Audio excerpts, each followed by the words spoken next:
Hey, what's up, everybody? Welcome back to My Overly Competitive Life. Once again, I'm Charles Chapman. Just today, I want to come to you and kind of talk a little bit about sports. It's going to be a little bit different. This is still sports related today, but it's kind of more related to what's going on around us. It's been kind of a crazy week. We're 7 days, I believe, since protests started in Minneapolis in the wake of George Floyd's death. And I know that I might lose you with that, but just bear with me. Yesterday, I woke up, saw all over social media, they're called, hashtag Blackout Tuesday or hashtag Black Tuesday.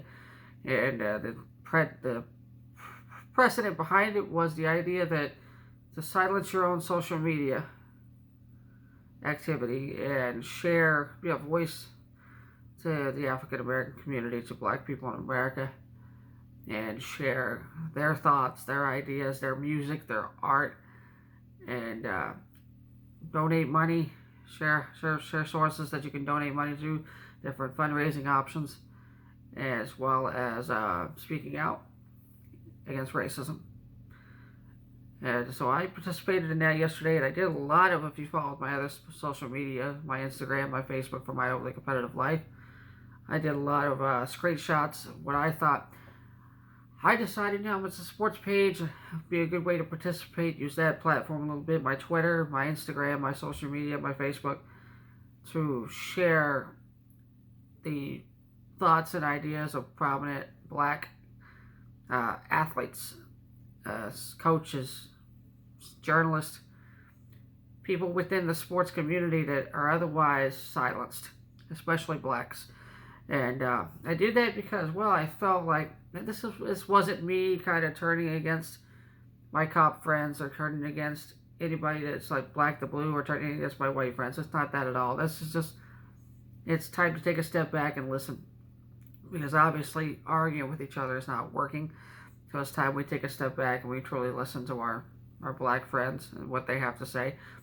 And I chose, as a sports page, as a sports writer, blogger, to do prominent black athletes, prominent black sports figures, because it's Blackout Tuesday. It's time to give them a chance to give them a voice, and because a lot of people like to sit there and say, well, blacks, or at least sports athletes, coaches, journalists even, should stick to what they know, and that's sports. They shouldn't talk about politics. They shouldn't get involved in socioeconomic issues. They shouldn't get involved in humanity-related issues.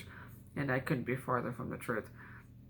If you honestly believe, if anybody believes that an athlete shouldn't speak on socioeconomic issues, humanity-related issues, race issues, or political issues, then I truly believe that then the rest of us should stop Facebooking, should stop tweeting, should stop posting to Instagram anything other than, hey, here's the kids, or here's my significant other, we went fishing this weekend, or, anything other than just your personal life. We should stop sending our opinions out there, because how many of us are more qualified than a professional athlete, especially how many of us are more qualified to speak on what black Americans go through than black African American athletes who experience this on a daily basis, where people love them because they got a sack, and they scored a touchdown, they scored so many fantasy points for the team this weekend, they had a home run, or they won the slam dunk competition, or they won their team the championship, the Heisman Trophy, whatever.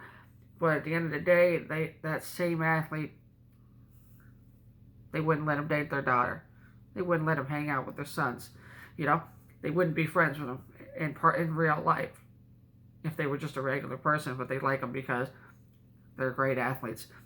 And so, and this is the deal in and of itself, and the video in and of itself, for another day. I'll get into more, but honestly, I think athletes have a right to use their platform for socioeconomic, for human relations issues, race, all that stuff, politics, because we dictate whether, what shoes we wear, what clothes we wear, what car we drive, what restaurants we eat at, what food we eat, what soda pop we drink, and a bevy of all kinds of other kinds of things based on what athlete or celebrity endorses it. So for us to sit there and say, well, they can't talk about politics, They can't talk about human race-related issues. They can't talk about socioeconomic issues.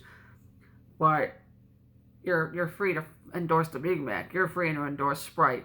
You're free to endorse the Lincoln or Ford or Chevy or whatever. You're free to endorse Nike or Adidas or Under Armour. But you can't talk about, use your platform and your has millions of followers to endorse something far more serious. And I think you need to take a step back. If that really bothers you, that they're not that they're talking and using their platform, but what they're talking about is more serious, then you need to take a step back and examine your own life and ask yourself why it bothers you, what the deal is with it, because obviously it bothers you for a reason. And it doesn't bother you if they're endorsing the Big Mac or Sprite or Adidas or Under Armour or Nike, but it bothers you that they're endorsing, they're speaking out against racism, they're speaking out against politics, they're speaking out against, Black Lives Matter for it, or against police brutality, And I get some of it is kind of the lost in translation of the message, because that was one of the things with Colin Kaepernick when he kneeled. I was for it. But a lot of people, they looked at it as he was kneeling during the national anthem. It was disrespectful to their brothers and sisters who served in the military with themselves and their service in the military.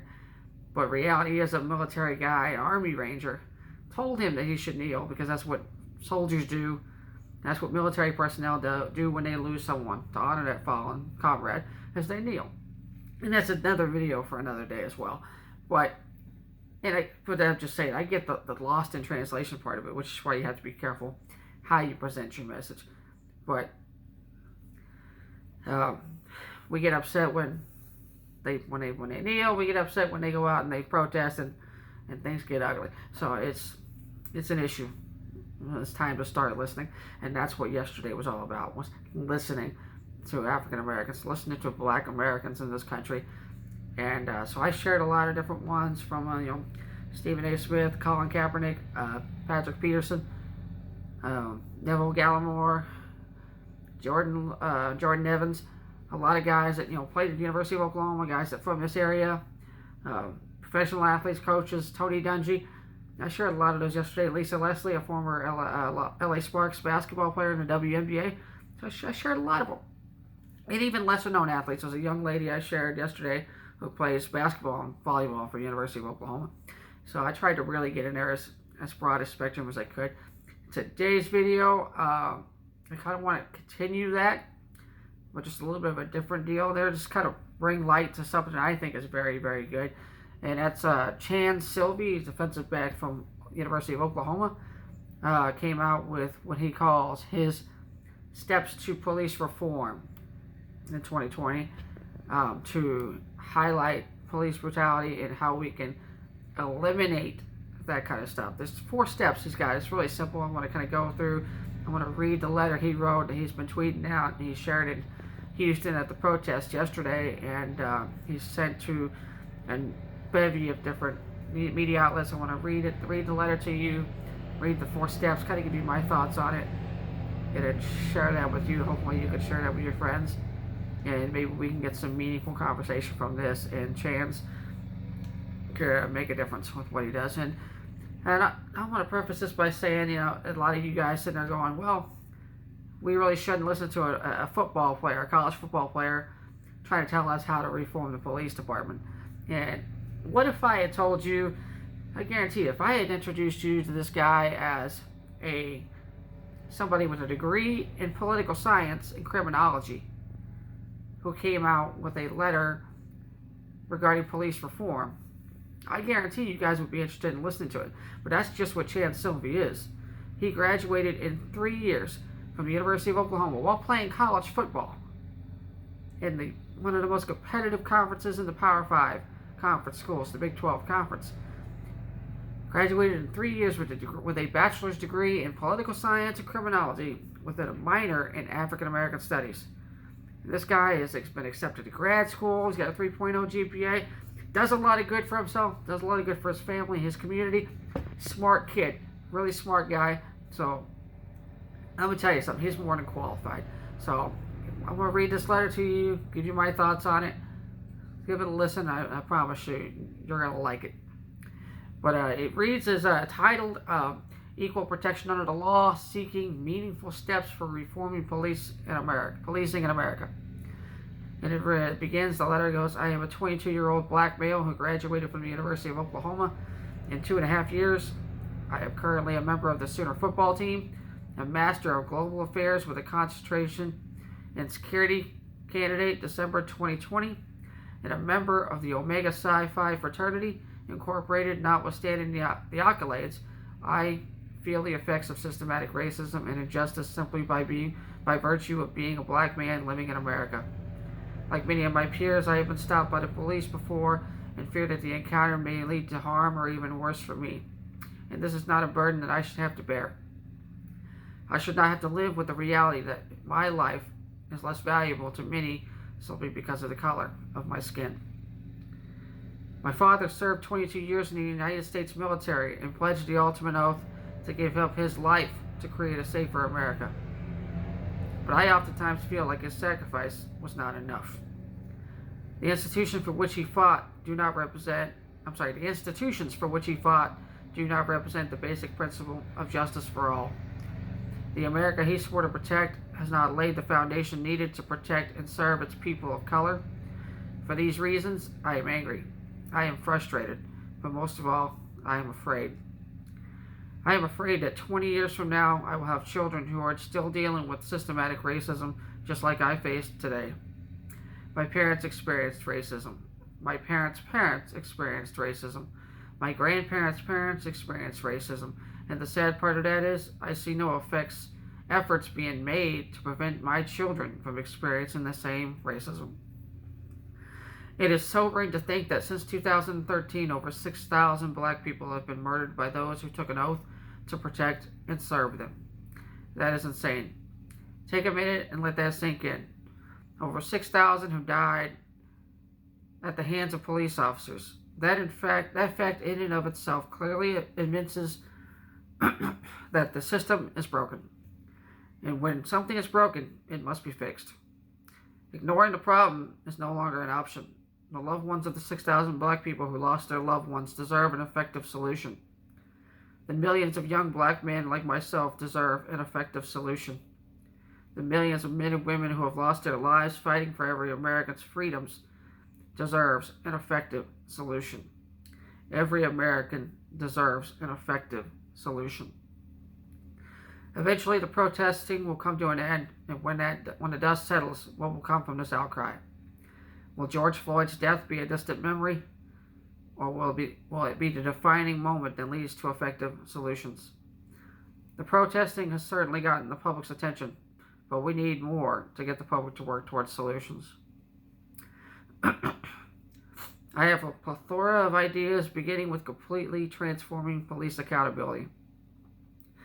And that's where the letter ends, and he goes on to list 4 different ideas. And I'll give you those right now and give you my thoughts on how they work. They're all pretty good ideas, actually. And not some outrageous idea, but these are well thought out, well considered solutions. But the step 1 is a lifetime nationwide ban from policing when terminated for misconduct. And for me, I looked at that and I go, well, that's, I don't know why we wouldn't have that already. Because if I worked at, like, say, I worked at college, and when I was in college, I worked at Target. And let's just say if I had done something, I left Target in good standing, by the way. But if I had done something that was considered misconduct, I broke a rule, maybe I took $20 out of the till one day while working as a cashier or something like that. I'm not saying I did, but if I had, I would be considered a non-rehirable employee, and I would be put in the HR system. So if I went to a different Target and tried to apply, they would not hire me, simply because I had broken a rule. I did something that was a misconduct. So that to me makes sense. If you do something that's detrimental to the police department's policy, is a risk of safety to the community, and you get fired for it, you shouldn't be rehirable at any police department across the country. It doesn't matter who it is. You should be looking for a new career and a change in your career, because obviously you aren't cut out to be a police officer. Now, mistakes are made. but not the mistakes that put people's lives in danger like that. Not often. Step 2, all civilian complaints against officers must be subjected to public disclosure. And that kind of looks to me like the Open Records Act. It's not a bad deal. My thing with it, though, my take would be how abusive it can be, the system can be. I feel like there could be vigilantes that read through these complaints every day. So I would say, if we're going to do that, make it where it's not open cases, but confirm cases that have already been closed. Because there is an open case, that hasn't been proven yet. There hasn't been any kind of confirmed wrongdoing. It's just a he said, she said at that point. They're still investigating it. Then that's pretty simple. I can just sit there and complain against the officers all day long, whether I interact with them or not, just because I know their name and badge number. And these complaints get filed, they get logged up, and then this vigilante goes in and he's reading through them, and he sees something and decides he's going to act and be the vigilante because he feels like justice hasn't been served yet. But in reality, that case is still ongoing and being investigated. So yeah, any case that's already been confirmed, like where a sentence was handed down, or some kind of discipline was handed down, then yeah, absolutely. So I could definitely see that would being something very good. That creates accountability for law enforcement, because you see accountability in every other line of work in this country. Step 3 is a creation of a national standard for recruiting and use of force. I go back and forth on this one. I like the idea of a national standard for what kind of law enforcement officials we're recruiting and the use of force, because those are both very important tools. And I used to be an ex-armed security guard, so I understand, having a standard for who you hire and having a standard for use of force is very important, because that way there's no confusion as to how you can escalate your use of force, how you can escalate your interactions. My only thing with that is I'm not a very big fan of rules of engagement in the military. I feel like it ties our soldiers' hands behind their backs, because rules of engagement, for instance, would say you cannot attack women, you cannot attack the elderly, and you cannot engage children. And I feel like in Iraq and Afghanistan, they know that, so they use children, elderly, and women as their spies and as their soldiers, because they know American soldiers can't engage them without being engaged first. So I'm not a huge fan of rules of engagement type stuff, but I am a fan of at least having an understood use of force, an understood steps to escalation in the use of force, because obviously use of force is what is at hand, and arrest is at hand, in terms of obviously what we saw with George Floyd, how you secure an individual who may be hostile. And George Floyd wasn't hostile. I'm not saying he was, but the knee on the neck is definitely not taught anywhere in policing, and armed security, or in the military, and I used to work in juvenile detention centers. We don't even teach that there, in terms of our restraining juveniles who are acting out. We grab them, we pick them up, we take them out of the room, things like that, get them away from the rest of the unit, give them a place where they can calm down. And so I'm for that use of force, just as long as we don't go a step further to where it can be manipulated in rules of engagement like in the military. But step 4, I like this one, and it's being used in communities across the country already, but an independent investigation of all allegations of police misconduct. And that would, to me, would be a really good way to get rid of the good old boys club, which is the older generation that feels the need to just protect and back the blue line no matter what. If you have an unbiased source in there that's willing to look at the facts instead of, this is a fellow officer, or I don't want to snitch on my fellow officers. People, inner city people can definitely understand this one. The idea of snitches get stitches. You don't snitch on somebody. You don't rat on your homie or something like that. And so that's the same thing with the blue line, is the whole, I'm not going to rat anybody out. So if you have an independent group that comes in and does this, that'd be really great. Norman has a citizens review board that handles a lot of these kind of things. And for instance, a couple weeks ago, a department-wide email went out in Norman PD, and it was basically talking about COVID-19, using masks and such, and one of the officers responded with a meme from the scene from Django Unchained, where the guy's wearing the KKK hood, and I believe the lines to it, I haven't seen it in a long time, but I believe the lines to the meme was, this is good, but we all know we can do better. And he thought it was funny. It wasn't taken that way. And so there was an independent Citizens Accountability Board that was brought on that was able to help comment on and give input as to how this officer should be disciplined for this not so funny remark in a company email. So I'm definitely for the idea of bringing in an unbiased source in there, as long as you can prove that source isn't a source with an agenda against cops. If these are people that can look at these cases on a case-by-case basis and use the facts to dictate how things should be, how discipline should be handed down, then yeah, absolutely. Yeah, those are the four steps that he gives, and I really like them. I think they're very well thought out, they're very well worded, and they're definitely something you can build on with conversation with police departments across the country, and maybe we can make a difference and save some lives and save a lot of officers that fear and heartache of having to put themselves in a position where they feel like they have to defend themselves no matter what. And hopefully we can get rid of people who use the badge just to do their own dirty work because of it. And so Chanse signs this letter. He signs it out with, clearly we need significant changes and people willing to work with me to effect that change. I am tired of watching people protesting and not receive results. We all know that the time for change is long overdue, and I want to be part of it. Those 6,000 lives will not have been lost in vain. Sincerely, a black man who fears for the safety of his people, Chanse, Sylvie.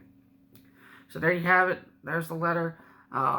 Pretty well thought out. Not bad. No surprise. This is a guy who studied political science and criminology. He's studied a lot of these cases. He's studied a lot of the terminology. He knows this stuff. So not bad. I think it's a really good building point. Something we can building a platform step that we can build upon, and hopefully we can create some kind of effective change out of this whole thing. Because right now it's just a lot of chaos, and it's just a lot of people going at each other's throats. And so hopefully we can affect some change with it. Guys, that's all I've got for you today. Just keep listening. Keep trying to hear and understand what your black friends are trying to say. Listen to them, understand them, and just keep an open mind. And definitely be willing to listen to your favorite athletes, celebrities, because they're no different than you and me. They've got an opinion, and they see what's happening, just like you and me. So, peace out. That's all I got for you today. Hit the like button, subscribe, share with your friends. Definitely get this out there, because Chanse deserves an opportunity to have this out there. And you know what, Chanse, if it's pronounced Chansey or something like that, I'm sorry, I don't hear very well. I never really heard your name spoken, so if I got your name wrong, I apologize for that. But like I said, guys, comment below what you think, subscribe, hit the like button, share this with your friends, because we definitely need to get this out there in the community for to bring awareness. Have a good day, guys. God bless.